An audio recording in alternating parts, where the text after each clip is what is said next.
We've received quite a bit of interest in my free to be workshop, so to that effect, beneath this video is a link that will give you a description for the workshop, and we've also included a special discount. So if that's something you would be interested in, I would invite you to click that link, and I hope that you would find the course to be quite beneficial.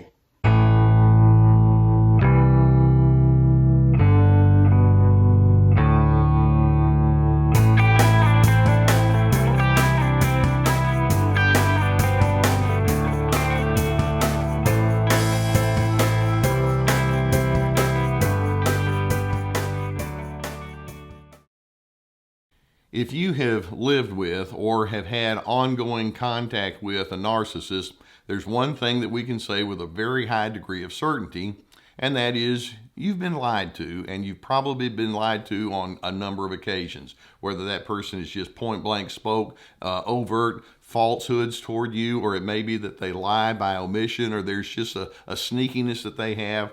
It's just part of the definition of who they are. They have a very high level of defense, and they operate behind the cover of a false self. They want to present themselves as being more virtuous than they really are. Early on in a narcissist's life, they decided, if I'm open and vulnerable and if I have total honesty, I might be judged, or I might get in trouble, or people are going to make fun of me. And so they decided a long time ago, I'm not going to go into that space. Now, I understand that there's a certain kind of discernment that we need to have as we engage with other individuals.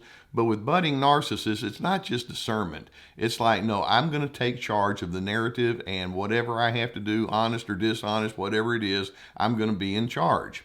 And as a result, they can go into a manipulative and exploitive attitude towards other individuals. You just don't happen to know it right up front.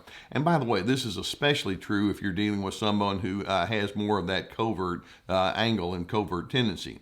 Now, there are tactics that narcissists will use as they lie to you, and it's important for you to realize it's intentional. They want you, this is called gaslighting, they want you to think that you just have bad interpretations. You don't know what you're actually reading and seeing and interpreting, but in fact, they're very intentional in the way that they engage with you. Let me run through some of the tactics that are extremely common that make narcissists effective and excellent liars, if we want to put it in those kind of terms. Now, the first thing that we're going to put on the list is they're very good about creating false positive impressions. They can be very friendly up front, or they can be charming and good conversationalists, or even if they're a little bit more on the introverted side, they can still let you have the impression that they're tuned into you. They want to be helpful, and they want to find out what kind of ways that they can find common ground between you. And you're thinking, wow, this is so nice. This is someone that I'd like to spend time with. They're thinking, good, I like that you're thinking that way. And then adding to that, another tactic is they can show curiosity about you. They may ask questions. Well, tell me about what happened over here. You mentioned this about your background. What was that all about? Now, in healthy relationships, that's actually positive because it allows us to have heart-to-heart kind of connections. With narcissists, though, it's data gathering. In their minds, the more I know about you, then the more I have an advantage in terms of figuring out how I can maneuver around you with truth and what you will question and what you might not question. And so they're using it for strategic purposes. You may think, wow, they're into me, and the real truth is, no, they're into their own manipulative exploits. Then sometimes narcissists will use the tactic of just being straight up, and they may say, I'm going to be the most trustworthy person you ever met. I will not lie to you. And I've always had a little trouble with people who come on way too strong in that kind of category. It's like, well, why do you have to, are you overselling me on that? But they can sometimes say it with such sincerity, it's like, oh, good to know. And then to add to it, they may, another tactic is they may express disgust toward other individuals who have known lies about this person over here who got caught doing something wrong, or this person over here who would shove their grandmother aside to get ahead. And it may be like, oh, I just don't understand why people think that way. And you're over there thinking, yeah, me too. I don't like people like that. And they're thinking, yeah, good. I've kind of got you on my side. You now think that I think like you, when in fact it's a ruse. It's sad to think that would be the case. Now, sometimes as part of their lying, they'll give you partial truths. partial truths about themselves and try to make it look as though they are willing to be vulnerable. They might say something like, well, in fact, in these other relationships, there were some things I didn't really handle very well, or I know that I blew up a couple of times, or this didn't go very well and I had a failure.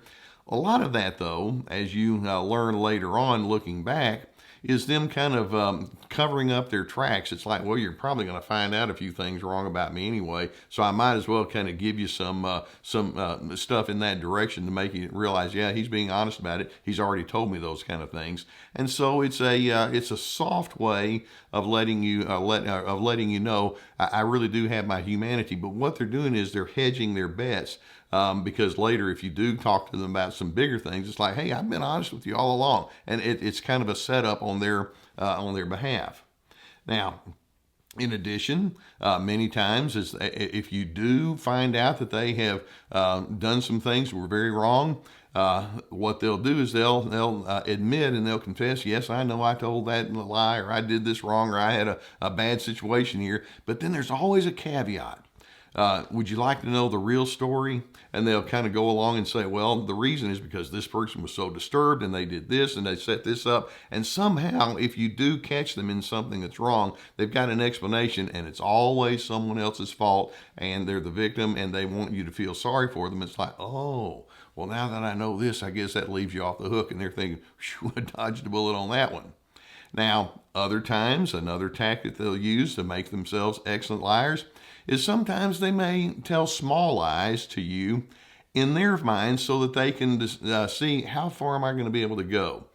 For example, you didn't, let's say that narcissist didn't follow through with a task, and you call them out on it, and they may say something like, well, I got a phone call and it threw everything off, when in fact that wasn't true. Or it may be that you'll talk with them about a relationship that fell apart, and they may say something like, well, there are some things that happened there that I didn't manage very well, and so that person was actually very harsh and mean to me, when in fact they weren't. But they'll go ahead and see how far they can go, and if you think, oh, well, okay, then it's like, okay, good, you're somebody I can lie to, and then those small lies start becoming larger lies. Now, another tactic they'll use, and this is a big one, and that is narcissists are famous for trying to make you feel guilty if you question them or if you seek accountability. Why are you asking me that question? You may ask, for example, you told me yesterday this and today it played out very differently, or you made me think that your relationship over here was one way when in fact I'm learning it's something entirely different. And it's like, why are you trying to pin me against the wall? I mean, do you really think that all the things that you're hearing about me are true? And they don't really answer the question. They put it back onto you and make you to be the problem, and you wind up feeling defensive, and perhaps you'll even walk away and apologize. Sorry, I brought up a tough subject. Or another the tactic they may use is sometimes they may just stay above psychological revelations entirely. In their past, it may be that they had a job that they really screwed up really big and they got fired, or a relationship that they messed up in a huge way, and they were the real reason that the relationship fell apart. And many times it's like, you'll never know that about me. I'm just not going to talk to you. So it's lying by omission, and the less you know about those kind of big things, then the better off I'm going to be. Other times, another tactic they can use is they can become skilled at hiding things, whether it's hiding bank accounts or money or alcohol or purchases that they made or drug use or sexual curiosities that they may have or sexual encounters that they've had. Another tactic that they use is they tell themselves, well, the reason I don't need to be open with this person over here is they can't handle the truth. And so they convince themselves that you are an insecure kind of person. So we look at this and we realize, okay, lying is integral to the narcissist. What's their end game? Why do they keep doing this? And one of the sad things that you'll have to come to terms with is, as you realize how pervasive lying is with the narcissist, you realize this is not a relationship. You are a prop. You're a means to the end. It might be that they want to be with you because of what you can provide, or it may be that you're a desirable kind of companion, or they want to keep a job, or they want to keep contact with certain family members, but it's not a relationship. It's a place where they're trying to establish their needs, and you happen to be somebody who might be useful in that. And another reason that they lie, why do they do this? Bottom line is they're afraid. They going back to their early history of fearing judgment. They're afraid of being judged, and besides, they realize that if they do have to be totally stark honest, then that's going to require humility, and it's going to require a loss of them being in control. That's kind of letting go of their power, and it's like, no, I'm not going to do that.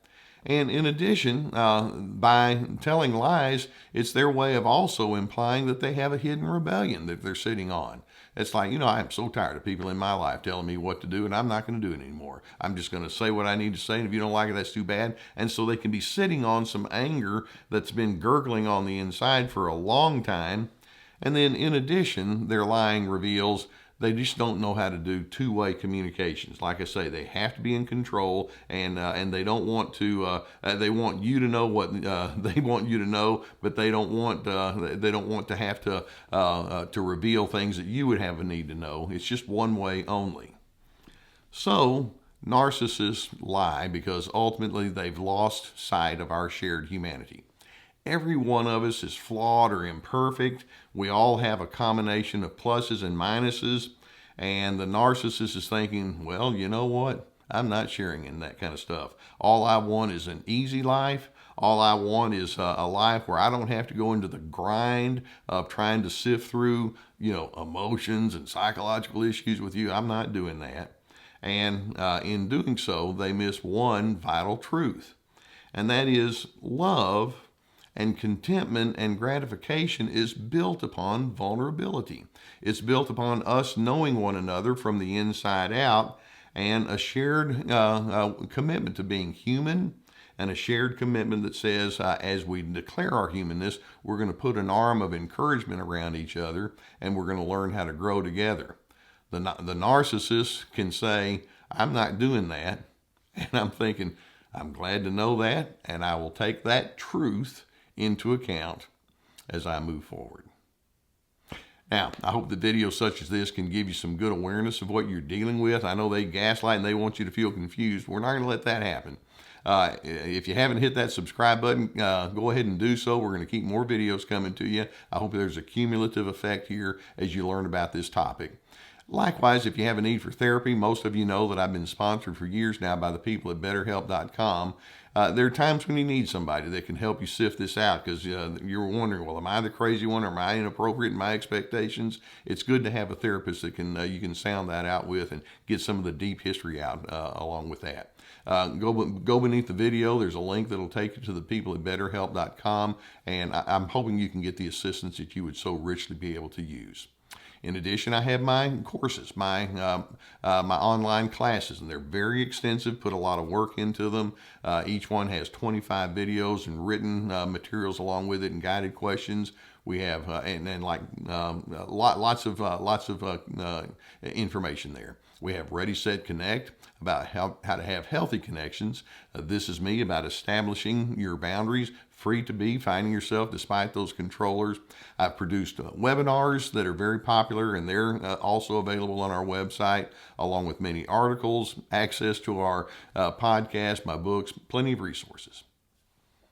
Okay, I go back to that opening statement. If you've been with a narcissist, you've been lied to. And on a routine, habitual kind of basis. It's sad, but it's a truthful thing. And I'm hoping that as you are able to sift through what that means, you're going to be able to make decisions that are going to be necessary for you and your sense of well-being.